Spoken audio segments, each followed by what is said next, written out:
PLI schemes और ease of doing business से बड़े पैमाने पर निवेश और रोजगार के अवसर बढ़ रही है।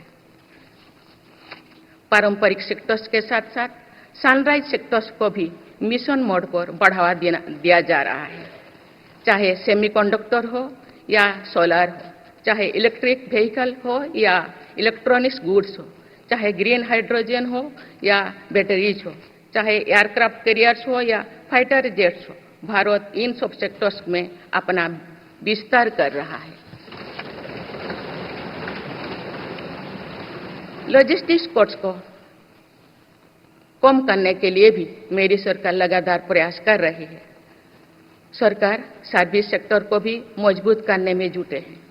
आज आईटी से लेकर टूरिज्म तक, हेल्थ से लेकर वेलनेस तक हर सेक्टर में भारत लीडर बन रहा है और इससे बड़ी संख्या में रोजगार और स्वरोजगार के नए मौके बन रहे हैं।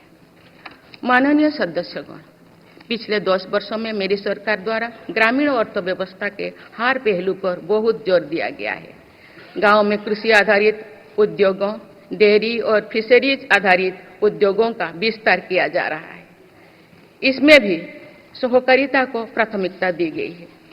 सरकार किसानों उत्पाद संघ, एफपीओ और फैक्स जैसे सरकारी संगठनों का एक बड़ा नेटवर्क बना रही है। छोटे किसानों की बड़ी समस्या भंडारण से जुड़े होती है, इसलिए मेरी सरकार ने सहकारिता क्षेत्र में दुनिया की सबसे बड़ी भंडारण योजना पर काम कर शुरू कर चुकी है। किसान अपने छोटे खर्चे पूरे करने के लिए इसके लिए पीएम किसान सम्मान निधि के तहत उन्हें 3,20,000 करोड़ रुपये से ज्यादा राशि दे सकते हैं। मेरी सरकार के नए कार्यकाल के शुरुआत दिनों से ही किसानों को 20,000 करोड़ रुपया से अधिक की राशि ट्रांसफर की जा चुकी है। सरकार ने खरीफ फसलों के लिए एमएसपी में भी रिकॉर्ड वृद्धि की है। माननीय सदस्यगण, आज का भारत अपनी वर्तमान जरूरतों को ध्यान में रखते हुए अपनी कृषि व्यवस्था में बदलाव कर रहा है।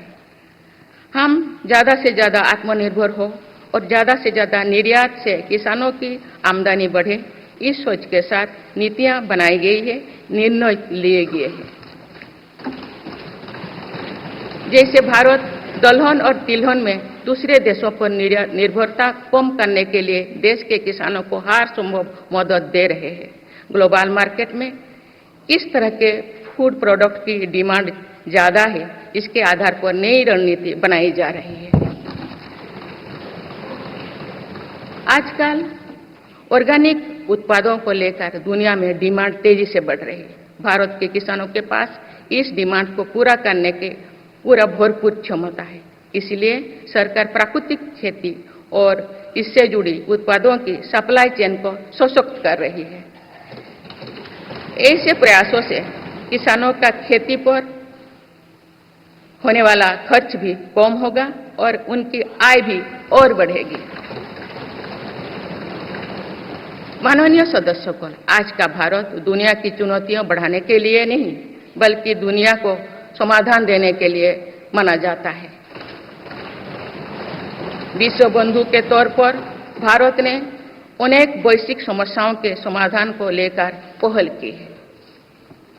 जलवायु परिवर्तन से लेकर खाद्य सुरक्षा तक, पोषण से लेकर सस्टेनेबल एग्रीकल्चर तक हम अनेक समाधान दे रहे हैं। हमारे मोटे अनाज श्री अन्न की पहुंच सुपर फूड के तौर पर दुनिया के कोने कोने में हो, इसके लिए भी अभियान चल रहा है। भारत की पहल पर पूरी दुनिया ने वर्ष 2023 में इंटरनेशनल मिलेट्स ईयर मनाया है। आपने देखा है, हाल ही में पूरी दुनिया ने अंतर्राष्ट्रीय योग दिवस भी मनाया है। भारत की इस महान परंपरा की प्रतिष्ठा विश्व में लगातार बढ़ रही है। योग और आयुष को बढ़ावा देकर भारत एक स्वस्थ विश्व के निर्माण में मदद कर रही है। मेरी सरकार ने रिन्यूएबल एनर्जी क्षमता भी कई गुना बढ़ाई है। हम जलवायु से जुड़े लक्ष्यों को निर्धारित समय से पहले प्राप्त करने की दिशा दिखा रहा है। नेट जीरो के लिए आज भारत के प्रयास कई दूसरे देशों को प्रेरित कर रहे हैं। इंटरनेशनल सोलर अलायंस जैसे पहल पर आज रिकॉर्ड संख्या में दुनिया के देश हमारे साथ जुड़े हैं। माननीय सदस्यगण, आने वाला समय ग्रीन एरा यानी हरित युग का है। मेरी सरकार इसके लिए भी हर जरूरी कदम उठा रही है। हम हरित उद्योगों पर निवेश बढ़ा रहे हैं, जिससे ग्रीन जॉब्स भी बढ़े हैं। ग्रीन एनर्जी हो या फिर ग्रीन मोबिलिटी, हर मोर्चे पर हम बड़े लक्ष्यों के साथ काम कर रहे हैं।